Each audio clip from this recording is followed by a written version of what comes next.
Welcome to the State of Happiness. I'm your host, Leslie Juvin-Acker, Chief Happiness Officer at Leslie Inc., where we provide solutions for finding happiness for stressed, anxious, and overwhelmed senior-level managers, executives, and entrepreneurs. The State of Happiness podcast offers you conversation, inspiration, and ideas for helping you increase your happiness in the areas of your personal relationships, your career, your abundance, and your emotional well-being. So come along with us on this episode, and we'll help you get the tools, resources, and inspiration you need to help you find your own state of happiness. Today on this episode of The State of Happiness, we have my husband here today. His name is Frank Juvin-Acker, but I call him Frank, and so can you. And we're going to ask him some questions. We're going to ask him about himself, a little bit about our marriage, a little bit about me and how he lives and tolerates me. So why don't you say hi, Frank? Hi, everyone. Yeah, so stoked to be here. So, Frank, tell us a little bit about yourself. A little bit about where you came from, what you do, and clear up some confusion about our last name, Juvin-Acker. Everybody thinks our last name is, my name is Acker and your name is Juvin. So tell us a little bit about that. So start at the beginning. Where are you from and what do you do?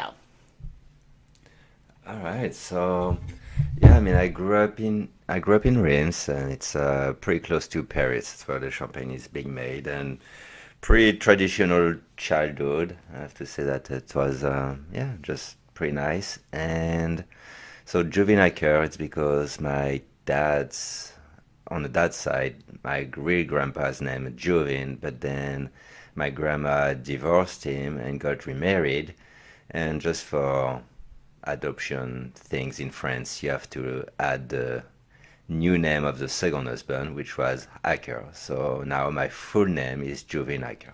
So it's pretty straightforward. And when I grew up, never really fit in that bourgeois Reims region. And, I just wanted to So you were kind of a little bit of an outcast, or you felt like you were. Yeah, but I'm as white as it can be. So, yeah. So I just really wanted to get really... You wanted to get out of France? Yes. So what did you want to get out of France? Well, it's not really like I just had wake up and then all of a sudden I was like, I want to get out. I started to really get into snowboarding, surfing, skateboarding when I was pretty young. I started at 7 years old, and I'm 37 now. So all the videos I was watching was from California, pretty much. And I don't know, I guess that's how I started. I just wanted to explore new terrains to snowboard or surf or skateboard. And it was simple like that. I was like, oh, that's cool. Let's just take an opportunity, a chance to go to the US for an internship. And actually, I really liked it. The surf, the girls, the whole package was. You like American girls better, or more exotic girls than French girls? Yeah, they are more fun. Oh, okay. Yeah. In what ways? Well, you know. Oh, I do. So. Besides the obvious for me, tell our listeners what makes American girls so special. I guess maybe I don't know. I always think it's the American culture. You guys don't have any vacation, so it seems like every experience you do, you try to make the best of it and have a good time. Mm-hmm. So it translates into So that attitude. That attitude that is not just sex. It's everything is just I'm more ready to goof around and just explore, have fun, try something new. Where I don't know, in France, I don't know if it's thousands of years of I don't know, war and all that kind of stuff, but people are pretty stuck up. In general, I'm sure you can find some pretty freaky dicky people.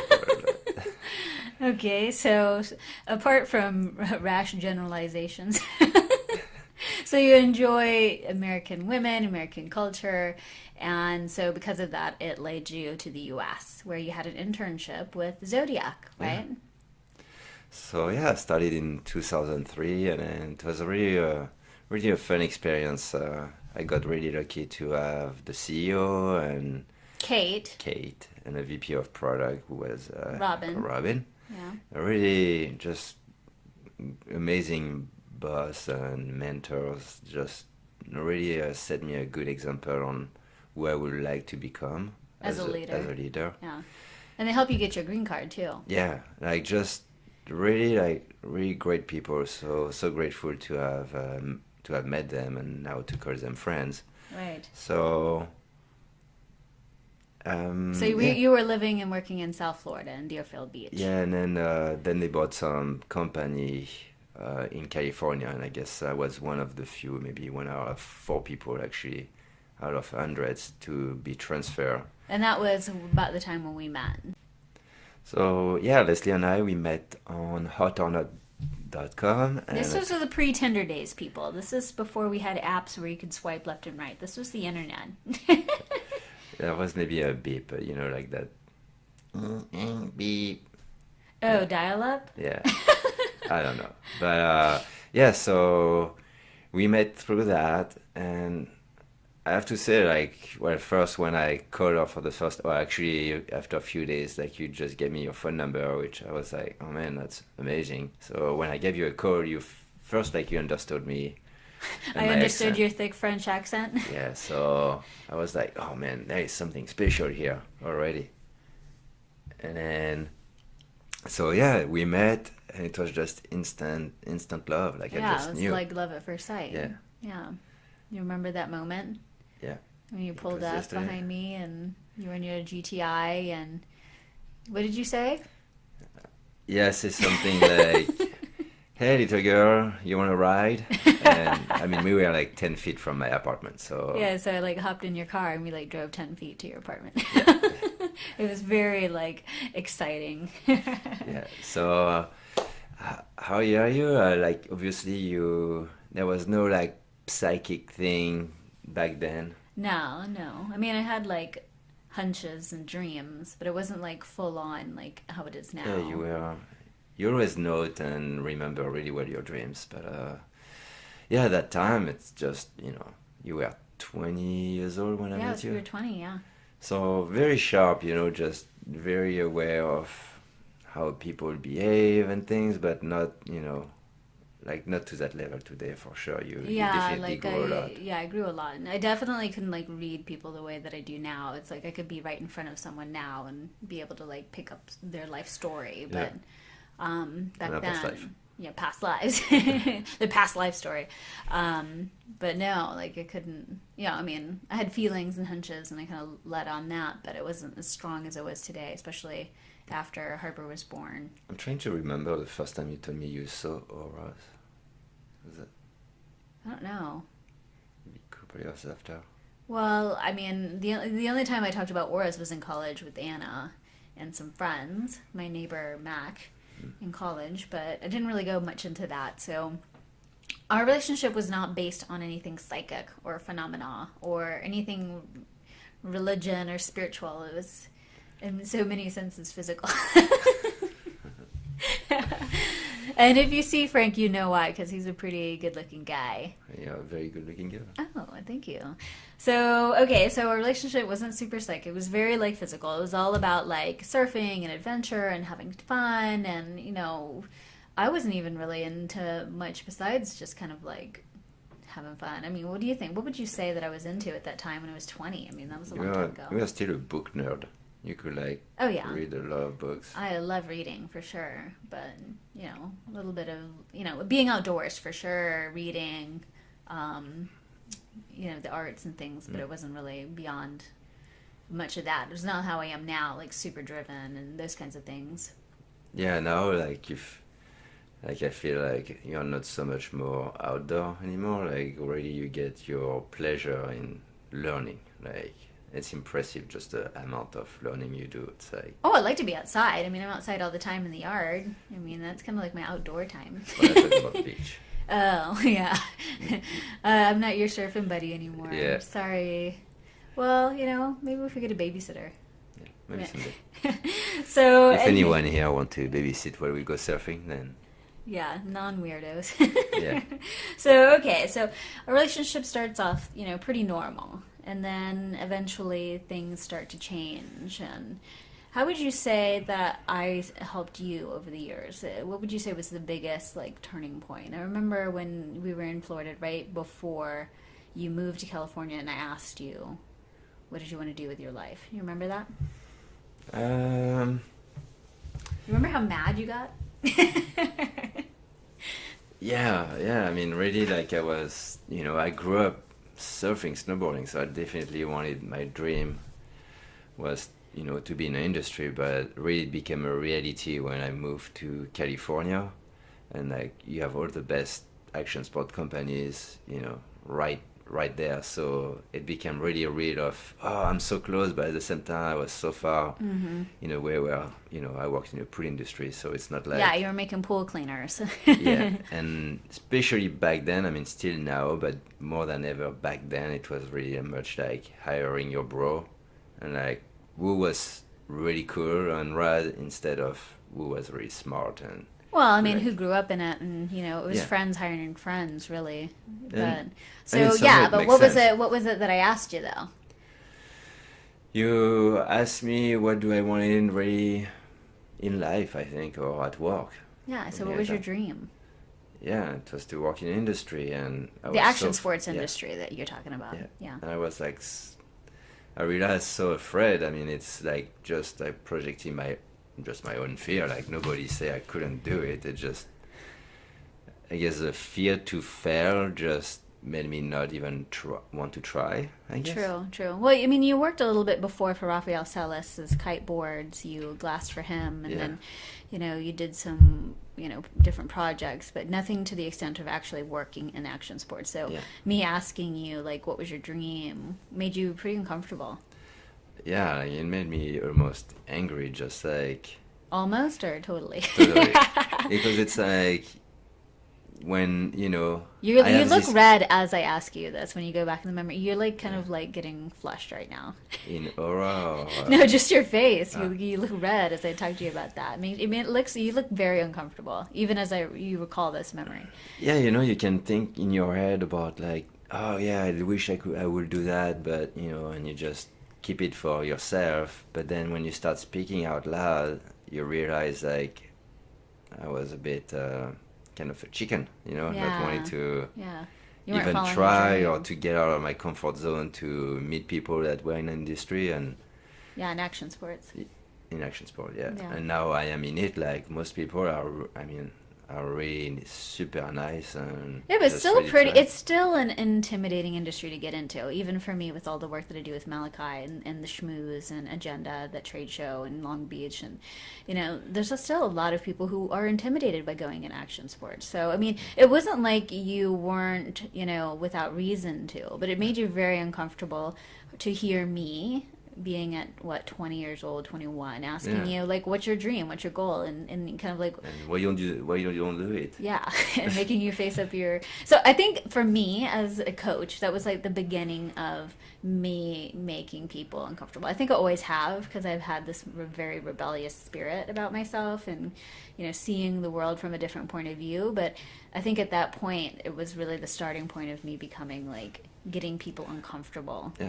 And then, fast forward a bit, I think, I lost my job in 2008. Yeah.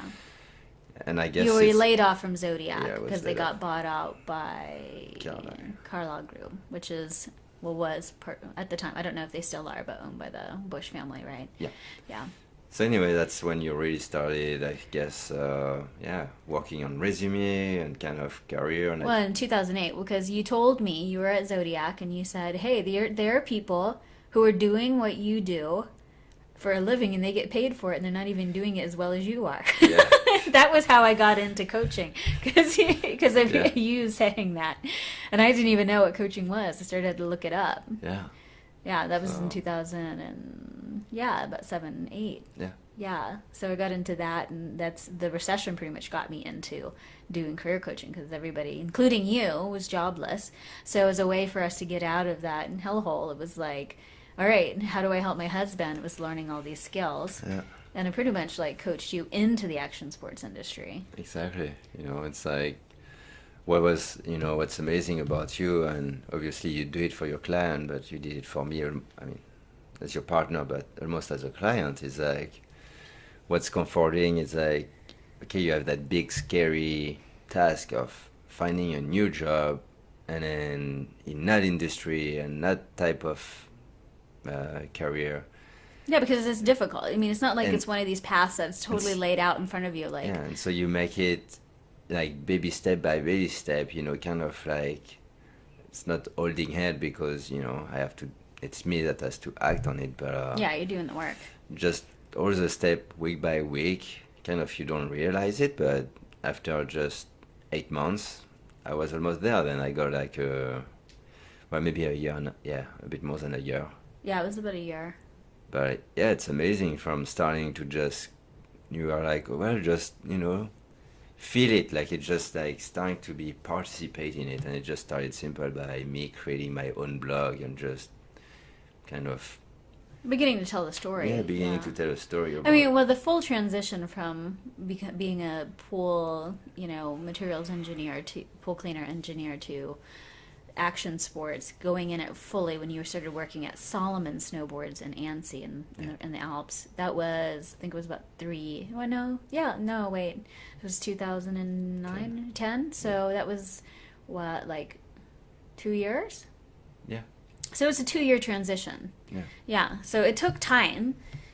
And in that process, you were doing little things day by day, and you were making a blog. You were doing the little things. You made a gradual transition. That's one of the things I tell people is that if you want to make a change in your career and your life, and you want it to be a drastic one, like give it some time. And 2 years in the span of a whole life isn't a long time. Yeah.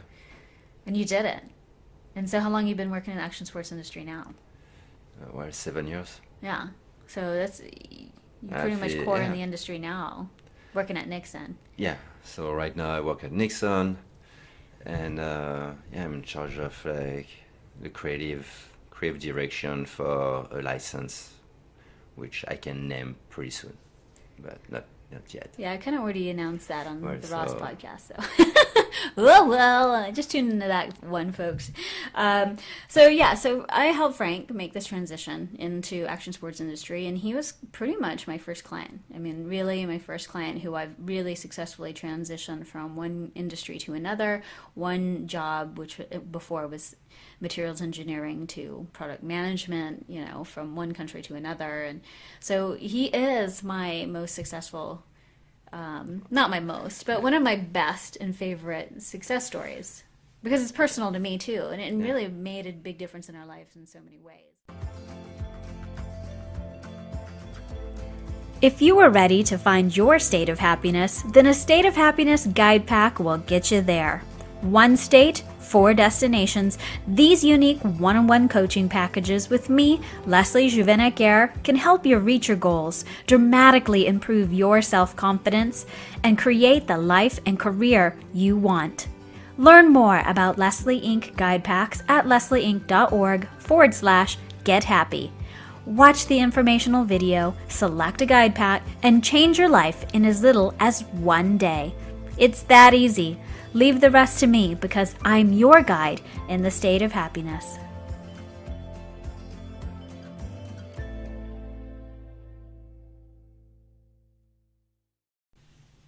So these days I'm working on my modalities a little bit differently. It's not like it was before, 5 years ago, where we focused primarily on the strategic, the portfolio, the resume, those kinds of things. Now we apply a little bit of the occult, the mystical, the spiritual.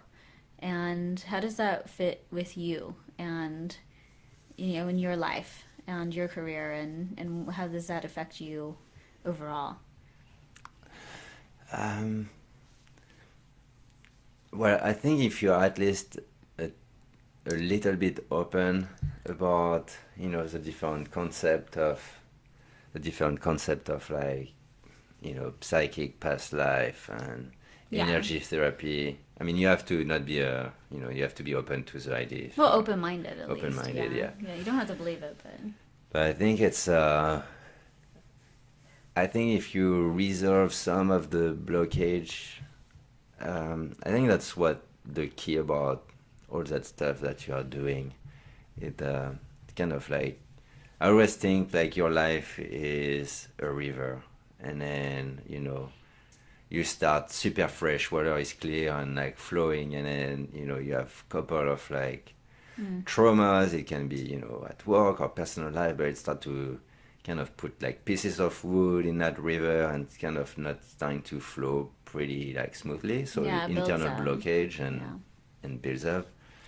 And I feel that you coming in, like talking about even just past life or energy therapy, like it really remove all this stuff, and the water just start to flow again, and you haven't really worked on the tactical stuff yet on the career, but just because you reopen this energies, that river, it create new path that even before starting to work on tactical, like new opportunities start to like show up, because I guess you open the mind of the clients to new possibilities. And then you add this after kind of the practical side and also the strategical side that you are like expert in. Right.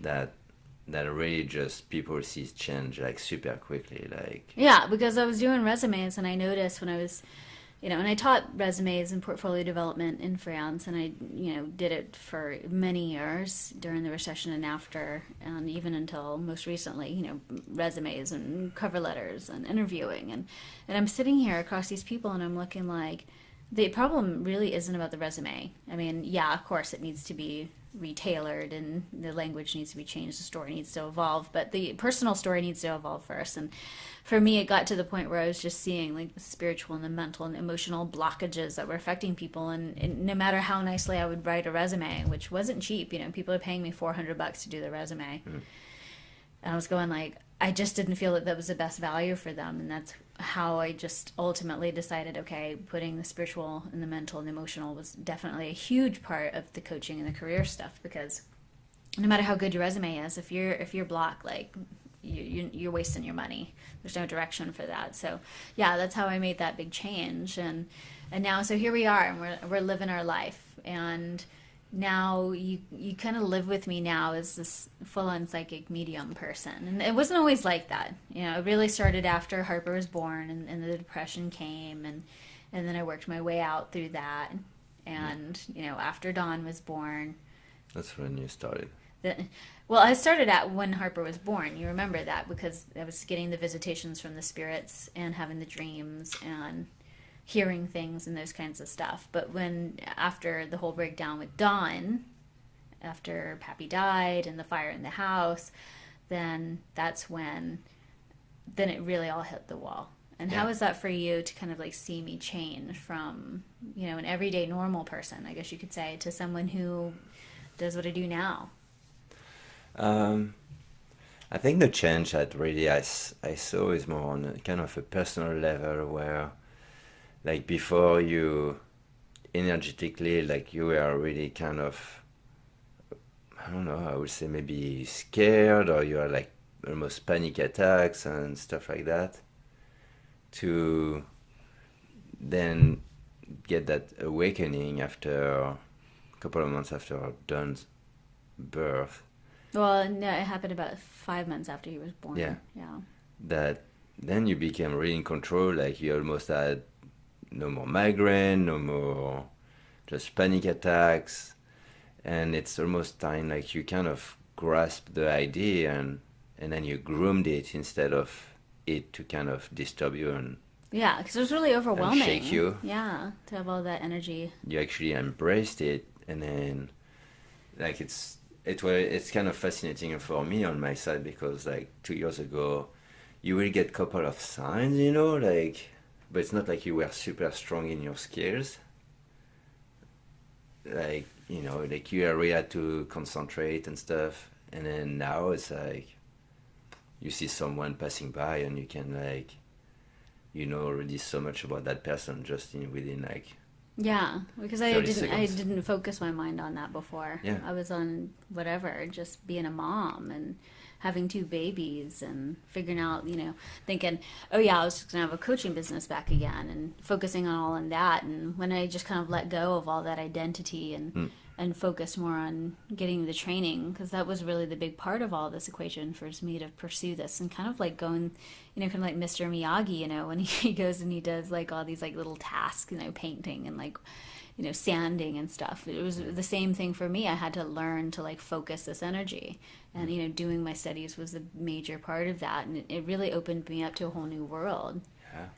So being together with you, I think you really you had the first row seating to like every transformation that I had, turning into like who I am today and how I help people in my career. So Yeah, and for me, like what's amazing, you know, you have your own business and also your personality of like wanting to always learn something new to help your clients or to even grow for yourself. But it's like that drive is is something pretty unique that I don't see in a lot of people.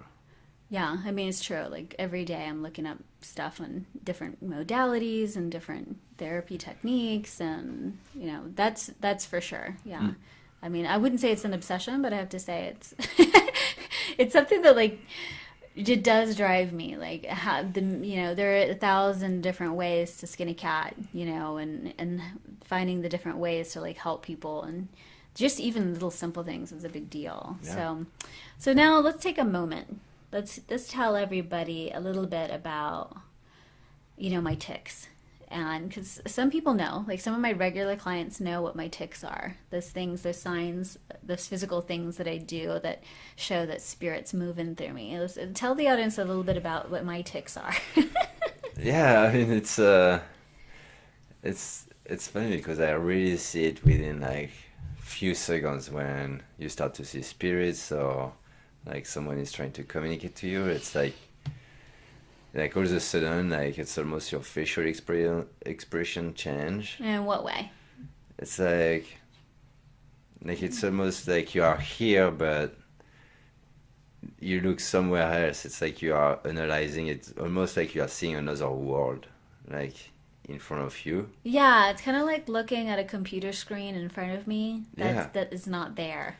And then there is that kind of strange face you are making, and then My stare off in the distance look. yeah, and then when really like you're starting to, so that's the first sign, and the second sign where really you're starting to get information, all of a sudden you kind of lick your lips, like Yeah, I'm a lick lipper. Yeah. A lick lipper, a lip licker. Doesn't like the Long Island medium do that? Teresa Caputo? Doesn't she lick her lips? I think she does. something like that. Yeah. So that's the second sign, and then the third sign after you will start to look like above my head or like, Yeah. like somewhere. Yeah, I'm looking at the aura. So- I'll be like looking like 2 feet above you to see what your aura is looking like.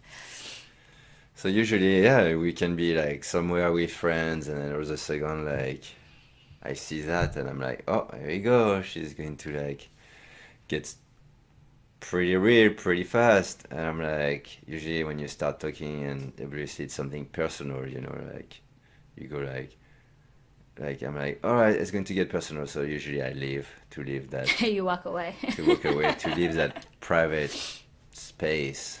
Yeah, but I don't like just tell people stuff. Like I ask them permission. Yeah. Can I tell you? And then usually I don't want to see them cry, so that's why I'm kind Well, of like, this is the thing. Like everyone, Frank says there's 2 things about me. He says a lot. He says, 1, I'm an intimidating person, which I'm 5'1". I'm small. Like I'm a little lady, an Asian you're lady. like a freaking tiger. He says, first of all, he says I'm intimidating, and then the second thing you say is that I have a face to make people cry. Well, I mean, it's not cry to say like sad stuff. It's like that you manage to release some kind of energy in them that I think it's raising that emotion and you make them cry. And why do you say that I'm intimidating? I don't think I am personally, but you do. And this, you're not the only person who's told me that. My best friend Anna has told me that as well. Everyone tell you that. So What? you're just like, I mean, pretty direct. Sometimes, maybe just for me. I don't think you do that for the client, but you can be pretty harsh. I'm not harsh with my clients. No, I see. That's why I said just. Well, I think harsh for you is just a perspective, because I can get really real really quick with you for sure. And or maybe it's because you don't tolerate Your my BS? BS. Probably is that. If anybody who's been married a long time who's listening, you know what we're talking about. So, but yeah, I mean, it's obviously if you want to. I've been to like see, I guess, coach in some way, Yeah. and then they let you just speak, and it's like really just okay, like I understand where you are, but and they kind of almost empathize with you instead of like you are like okay, that's the reality now, but you kind of cut through the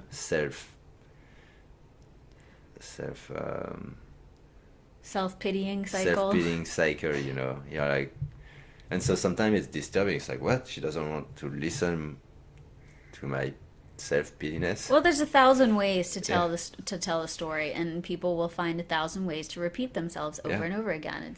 I mean, people just don't realize that, Yeah. and that's my job is to be. Do you realize like you have this pattern? So yeah, I cut through that. For Which sure. is great. You know, it's a bit Jolting. jolting at first, but then like it's almost you feel free, you know, after when you don't have to like you're not in that pattern anymore. You're like, oh man, it feels pretty good, like to talk about something else. Yeah, right. Instead of navel gazing all the time. Okay, Yeah. okay. So we have the face that makes people Cool, cool, cry. The freedom. It sounds like what you're saying is even though it's intimidating and makes people cry, it seems that there's a lot of freedom that comes out of the Oh, yeah. interaction with me. Yeah, Yeah. it's What's the freakiest thing that I've like ever told you? Like spirit has brought through for you. Like what's the most impressive thing that like I've told you that maybe I didn't even know about you in the past, or something about your work, or what would you say that is? yeah, okay, sure. So I'm not going to go into too much details, but at work, I mean, it was what, 2 years ago or 3 years ago, and you starting telling me which person, and it's like at least 7 people in my office where you were starting to be like, okay, well, this one is going to leave, he's going to go, like, you know, San Francisco, this one is going to leave, he's going to get a job on the East Coast, and, oh, well, these 3 are going to get fired, this one is going to resign, and, oh, this one I feel like he just got divorced, but he has already a girlfriend, and he's going to, you know, to move on within the next year, so it's like, pretty crazy to like see all these people that, you know, I interact, and you tell me all that stuff, and then the next day, you know, I'm with them, and I'm not going to tell them like, oh, you, by the way, like in 1 year you are going to move to San Francisco, and you are going to go on the East Coast. You know, I just keep it for myself. But there have been some colleagues that I've told, your colleagues that I've said, hey, I see this potential for you, and they actually like reached out to me and got some help, and they actually did move on. Yeah. But I don't. It's them making the effort to connect yeah, they with can. you. Yeah, they made the I effort to don't. connect I with don't me. Yeah, approach them. Like, yeah, you don't solicit or go to anybody. So I have to say though, sometimes my gifts do scare some people that you have worked with in the past.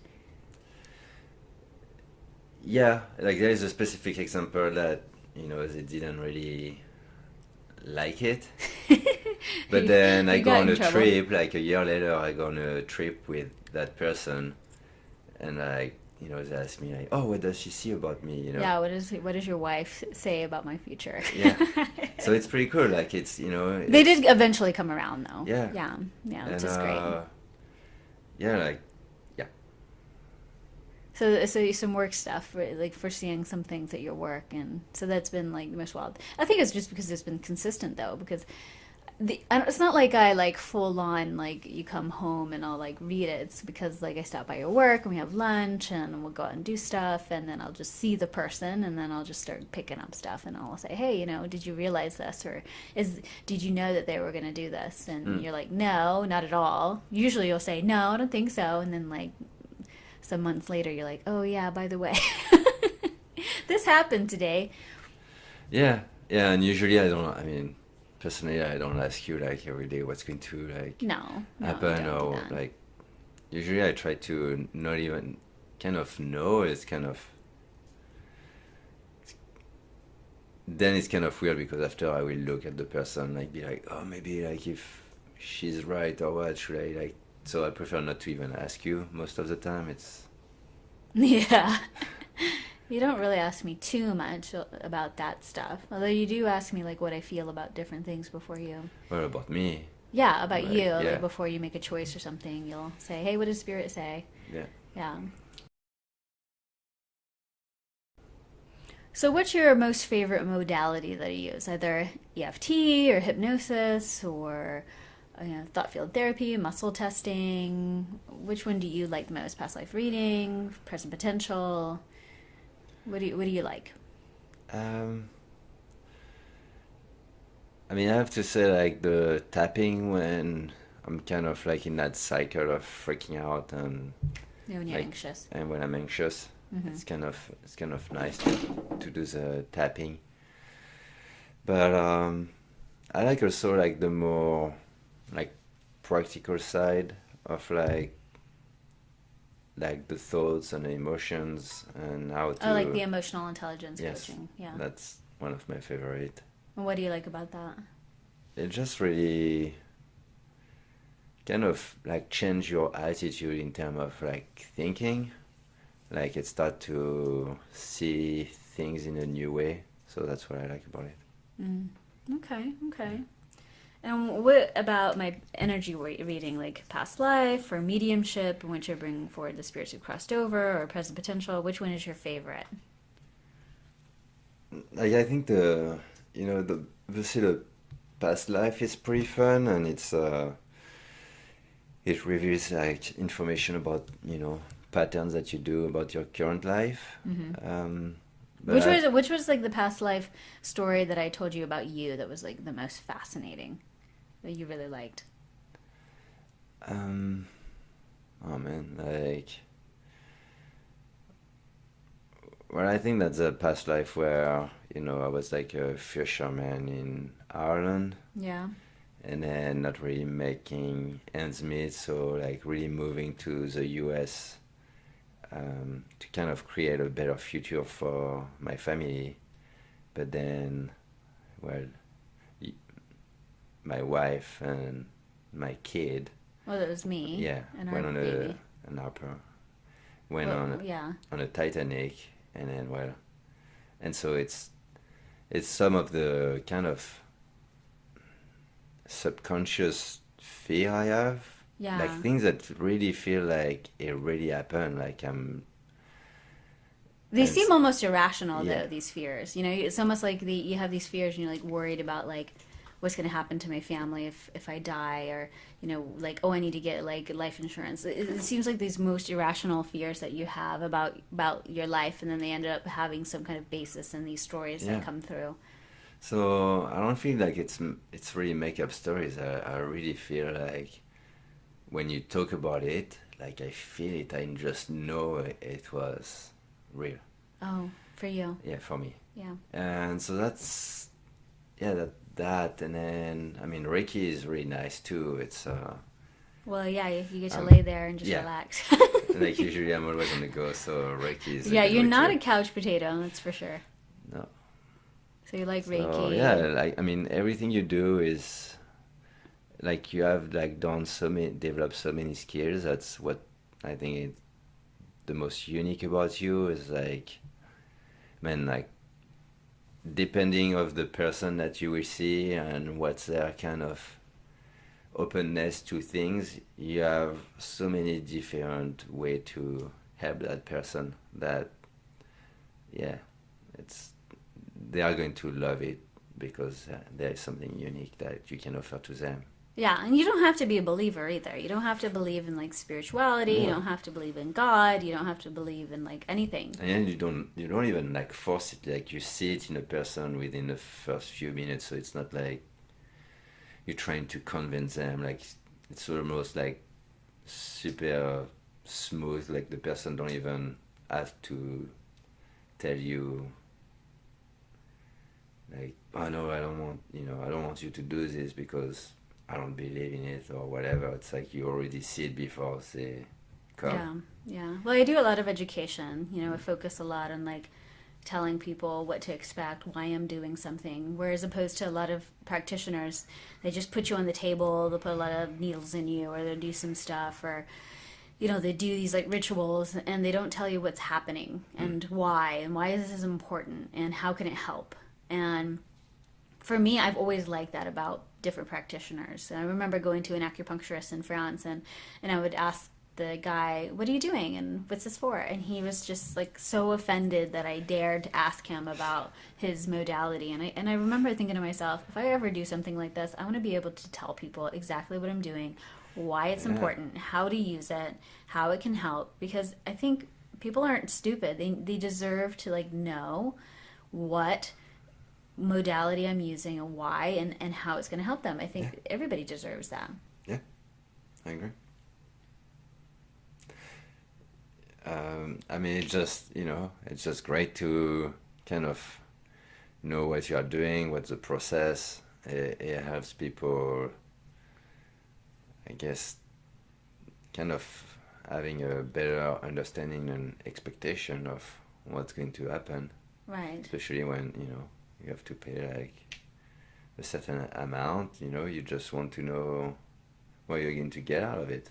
Right. I think people deserve to know. Yeah. It's important to help people and walk them through the process of healing, because you want to empower them so they have something to take away, because healing doesn't happen in a vacuum. It happens in your journey, and that's important. So for those people who've never been exposed to me, maybe it's their first time listeners, or maybe they're curious, they follow me on Instagram or on Facebook, and they don't know, they probably heard from a friend or friend.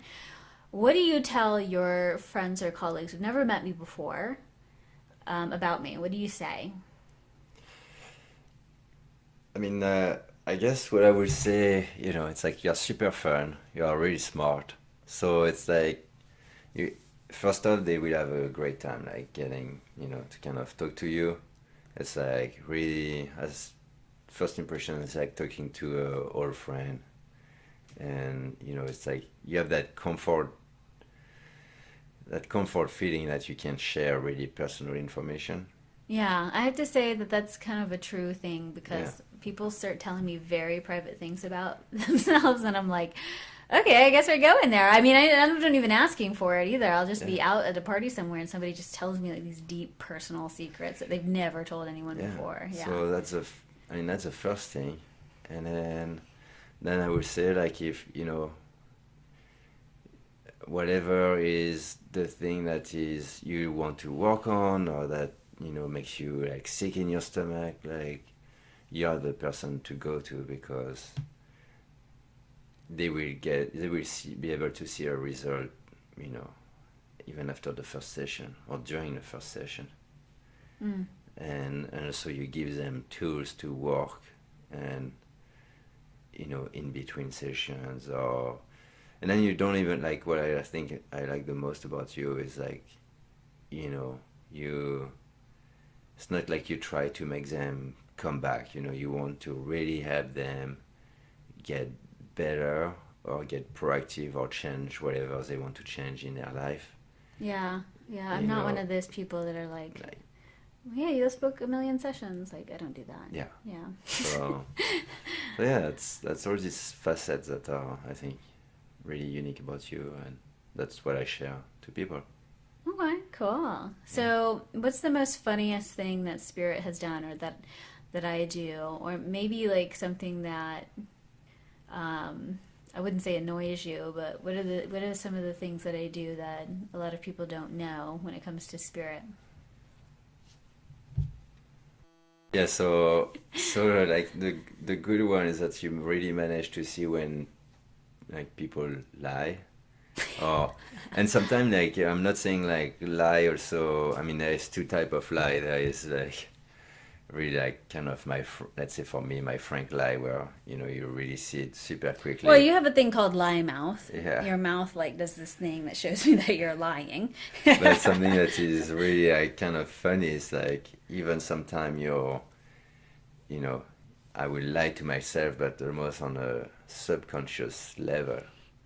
And as you manage to see that, it's like, oh dang, like you manage to realize that I'm kind of putting stuff, wrong ideas, or just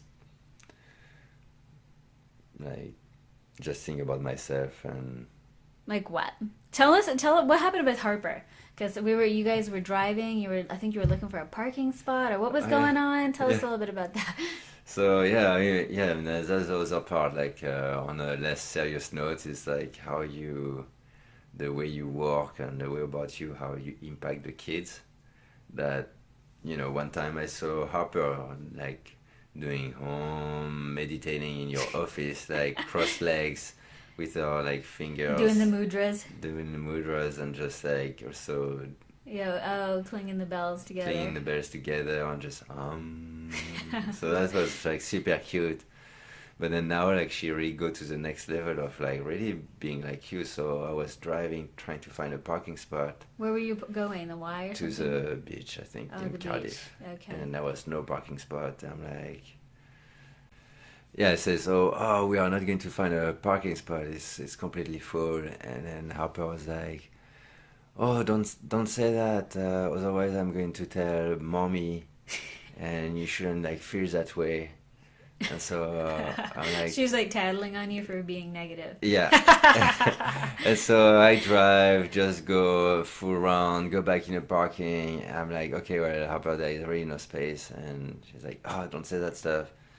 And then I go drive a bit, and then I find a parking spot on the street, and I park, and I tell Harper, you see, Harper, never give up. Like, you can always find a solution. And she just look at me and be like, you see, I told you so, not to like say negative stuff. So we're programming them with positive thoughts. Yeah. Well, the reason why it's so important to think positive thoughts is we think like 60,000 thoughts a day. I mean, it's a lot of thoughts.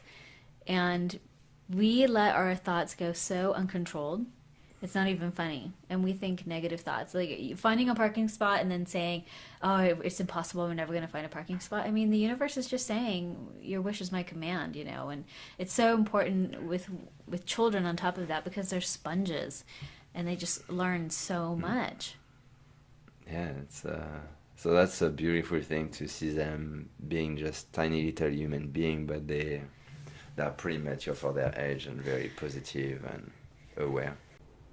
So we've come a long way over the last 11 years now since we've been together. I was 20 when we met. You were 26. Yeah. So we've come a long way. How would you say overall the experience has been? And, how do you think, like, me and you being together has helped you grow? Oh my God, like, what a beautiful journey. I mean, really, like, when I think people, like, think about us is we are definitely like a power couple, like where we look out, Beyonce and Jay-Z. No, I mean in some way where we really drive ourselves we help each other, and we really try to improve ourselves and like do better things, new things. Well, and also on top of that, we give each other the space to do what we want to do without like getting too involved, in which we feel like, oh my God, like what's Frank doing? And just give you the space to explore a little bit. And so, yeah, for us, like that journey is just amazing. What I feel like I would have liked to grow a bit more spiritually, like, because I feel now like when we are not at the same level when we met, you were already pretty like. Do you remember when my mom said when we first met that you were close to God? Yeah, I and was that I had a closer to long way God. to go. Yeah, that was epic. And you held that over my head for years. You were like, "Hey, Leslie, your mom said I'm close to God." So She probably doesn't even remember that. no, now I'm sure she doesn't think the same thing. But so yeah, I mean, when we met, you were already spiritual by any means, but now it's like I feel that gap there's a pretty big gap between kind of my knowledge in that field and what you're doing. Everybody has their own expertise, but Yeah. it doesn't hurt to have somebody on staff who can consult the spirits for you. Yeah, that's amazing. Yeah. So it's like, and what's cool is like, you know, even if my grandparents passed away, they like, you talk how like what they think about something, and like, so it's almost like they are part of the family, they are still here around. And Yeah, because they're not dead, they're alive, but they're in another dimension. It's almost like talking to them on the internet, but the internet interfaces my mind. So yeah, it's cool. yeah, it's amazing. You know, super. Just Hey, just but thinking- one thing's for sure though, that our life hasn't always been the definition of easy. You know. oh no, like for sure. What like, happened in 2007? You got laid off. You know, you were without work. We were living in South Florida. You had to go and, you know, you had to be a valet, and you worked at a job you hated. And I mean, we had some difficult things. Then we moved to France. We didn't know what we were going to do. You didn't even have a job. We were living with your parents. I mean, it was challenging. We had one challenge after another, and then with, you know, Harper being born and postpartum depression, and then that's a scary moment. Yeah, for sure. Yeah, you remember. I mean, there were some dark days, There's some dark months. dark months. Yeah. I mean, it took me 9 months to get out of that depression. It was a tough thing. And I mean, even in me before, like when I lost the job stuff, like, I mean, there was some serious months where I'm sure I was a donor for you. Well, I mean, you were shaken up. I think that you were really in a different state of mind, you know. So we've had our difficult challenges, you know. Deaths in the family, you lost your grandmother, your grandfather, you know, your nanny, Suzanne, you know. It was Yeah. I mean, it's definitely like, you know, how you deal with all this challenge and how you try to like move to the next step and really learn from it and accept it and then just get better. And yeah, to be a better person. yeah, and it's not easy. I mean, maybe we can make it easier, but I think it was great. It is great to be with you and in that, you know, in all these phases to just learn more from each other. Yeah, I mean, I think the most important thing is I think we've learned at this point, after so many years of being together and married with kids, is that it's not about having a life that's free from burden. It's about being free from burden even though there are things going on, like to not feel so scared and overwhelmed. And yeah, because that's just the whole point of what I do with helping people, is that, you know, the journey is not always going to be sunshine and roses. And a lot of people, not a lot, but some people come to me and that's what they want. They want this life full of sunshine and roses and no problems. But guess what? Like, challenges happen, and we have to be able to navigate our way through them. Yeah, and you cannot really also, Spirit don't tell you the winning lottery numbers. And although you do try, I do ask Spirit. you do try for the numbers. Yeah, but They have worked. I mean, they're not big old jackpots, but you've gotten like we got $4. $4 here, six. $10 here. You know, you get little things here and there. So it's all about intention, you know. Yeah. There are some intuitives who do that thing, but until you're ready for it, I guess it's not going to happen. But for sure, like, just winning the lottery would be a lot easier. You know? It's like, Hey, never say never. It could happen. I don't know, we should tomorrow. Yeah, go for it. All right. Yeah, it's only what, $1 or $2? Yeah. So, Frank, thank you for joining me. Well, thank you for just, taking that time to like talk about us, and hopefully there is a couple of insights that help couples. Definitely. I think it's important for couples to know that, spirit can exist in the framework of marriage or any relationship, honestly, with some perspective, knowing that it's not always going to be perfect, it's not always going to be easy, in the definition of easy, but, holding some hope and love and seeking for that better part, it definitely helps. And that's what you do for couples, is to give that sense of hope and empowerment, and help see the light that they can really have change things. Well, yeah, for the because better. I coach couples too. Yeah. So that's an important thing. And it's great because you can see couples who've walked off the ledge of divorce and come back, and couples recover from affairs. And Tomorrow we're going to a wedding of your clients. we are actually tomorrow we are going to a wedding of a couple of clients of mine. Both of them have been coming separately and in couples, and they're an amazing couple. I love them so much. They're one of my favorites because they really do work at it, and that's what marriage is really. And it's not a work, it's not a job, but it's this wonderful choice we make over and over again. It's according to our vow of non-vows that we said in our wedding day. And yeah, so I'm excited to go. Got him a great gift, and we're gonna have some fun tomorrow and boogie on the dance floor. So thanks for sharing with us, Frank. It's been really fun. I know we'll make you come back. I'm going to ask you some questions, and in future episodes we'll talk about maybe some work stuff. Maybe we'll talk about some different things. Maybe what's it like to be French? I don't know. We'll figure out something. Yeah. We'll have you back. You're part of the story. Cool. Well, you know where to find me. Oh, I do. A many thanks to you, happy campers, for joining us today on this episode of The State of Happiness. If you'd like to continue the conversation, you can join me at Twitter at Leslie Juvin, as well as follow at Leslie Inc. on Instagram, and talk with us at Facebook at Official Leslie Inc.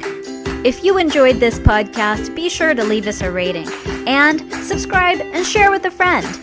As always, thanks for joining us, and remember, a smile goes a long way.